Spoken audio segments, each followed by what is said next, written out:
ओम नमो भगवते वासुदेवाय नमः। तो आइए आज रसपान करते हैं पौष पुत्रदा एकादशी की व्रत कथा का। धर्मराज युधिष्ठिर कहने लगे, हे भगवान, आपने पौष कृष्ण एकादशी अर्थात सफला एकादशी का महात्म्य बताकर बड़ी कृपा की। अब आप कृपा करके मुझे पौष माह के शुक्ल पक्ष की एकादशी के विषय में भी बतलाइए।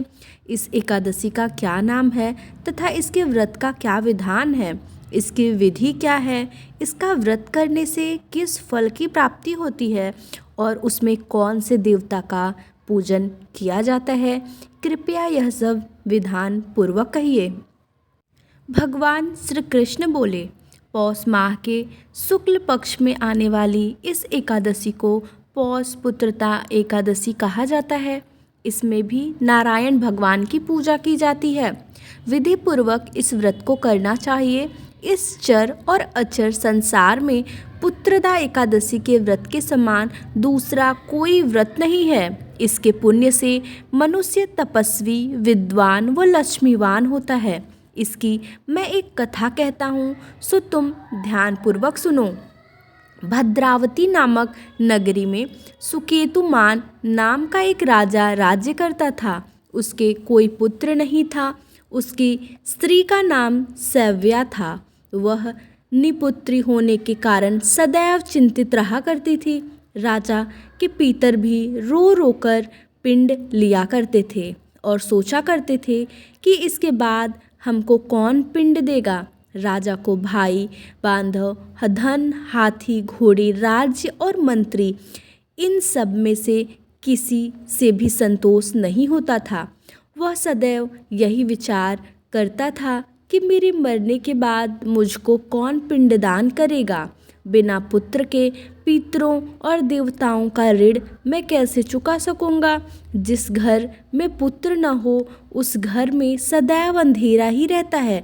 इसलिए पुत्र उत्पत्ति के लिए प्रयत्न करना चाहिए। जिस मनुष्य ने पुत्र का मुख देखा है वह धन्य है। उसको इस लोक में यश और परलोक में शांति मिलती है, अर्थात उनके दोनों लोक सुधर जाते हैं। पूर्व जन्म के कर्म से ही इस जन्म में पुत्र, धन आदि प्राप्त होते हैं। राजा इसी प्रकार रात दिन चिंता में लगा रहता था। एक समय तो राजा ने अपने शरीर को त्याग देने का निश्चय किया, परंतु आत्मघात को महान पाप समझकर उसने ऐसा नहीं किया।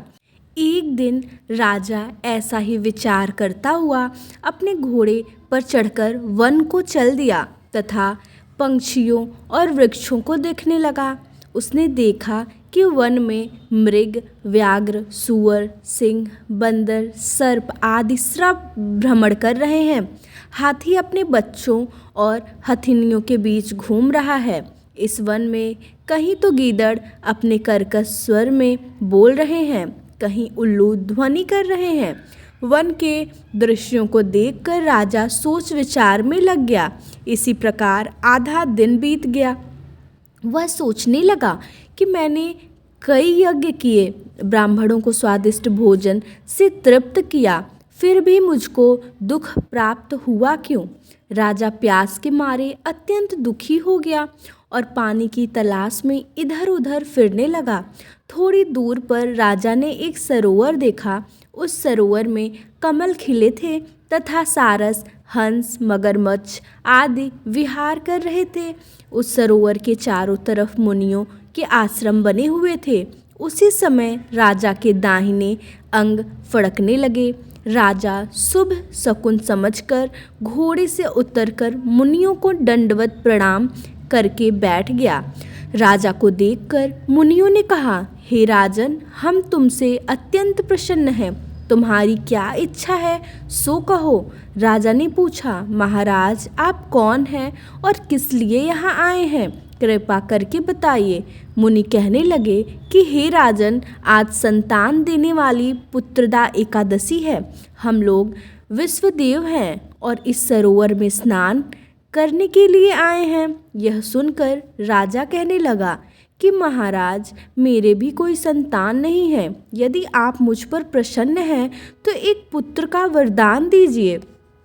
मुनि बोले, हे राजन, आज पुत्रदा एकादशी है, आप अवश्य ही इसका व्रत करें। भगवान की कृपा से अवश्य ही आपके घर में पुत्र होगा। मुनि के वचनों को सुनकर राजा ने उसी दिन एकादशी का व्रत किया और द्वादशी को उसका पारण किया। इसके पश्चात मुनियों को प्रणाम करके महल में वापस आ गया। कुछ समय बीतने के बाद रानी ने गर्भ धारण किया और 9 महीने के पश्चात उनके एक पुत्र हुआ। वह राजकुमार अत्यंत सूरवीर, यशस्वी और प्रजापालक हुआ। श्री कृष्ण बोले, हे राजन, पुत्र की प्राप्ति के लिए पुत्रदा एकादशी का व्रत करना चाहिए। जो मनुष्य इस महात्म्य को पढ़ता या सुनता है उसे अंत में स्वर्ग की प्राप्ति होती है। आइए अब जानते हैं कि एकादशी के व्रत में हमें क्या खाना चाहिए और क्या नहीं खाना चाहिए। हिंदू धर्म में एकादशी व्रत का बड़ा महत्व है। शास्त्रों के अनुसार हर माह 2 एकादशी आती है, एक कृष्ण पक्ष में और दूसरी शुक्ल पक्ष में। सभी धर्मों के नियम भी अलग अलग होते हैं। खासकर हिंदू धर्म के अनुसार एकादशी व्रत करने की इच्छा रखने वाले मनुष्य को दशमी के दिन ही कुछ अनिवार्य नियमों का पालन करना चाहिए। इन दिनों कुछ चीज़ों का सेवन निषेध माना जाता है, तो आइए जानते हैं। एकादशी के दिन यथाशक्ति अन्न दान करें, किंतु स्वयं किसी अन्य का दिया हुआ अन्न कदापि ग्रहण न करें। किसी कारणवश निराहार रहकर व्रत करना संभव न हो तो एक बार भोजन करें। इस दिन दूध या जल का सेवन कर सकते हैं। एकादशी व्रत में शकरकंद, कट्टू, आलू, साबूदाना, नारियल, काली मिर्च, सेंधा नमक, दूध, बादाम, अदरक, चीनी आदि पदार्थ खाने में शामिल कर सकते हैं। एकादशी का उपवास रखने वाले को दशमी के दिन मांस, लहसुन, प्याज, मसूर की दाल आदि निषेध वस्तुओं का सेवन नहीं करना चाहिए। एकादशी के दिन प्रातः लकड़ी का दातून न करें। इस दिन वृक्ष से पत्ता तोड़ना वर्जित है, अतः स्वयं गिरा हुआ पत्ता लेकर सेवन करें।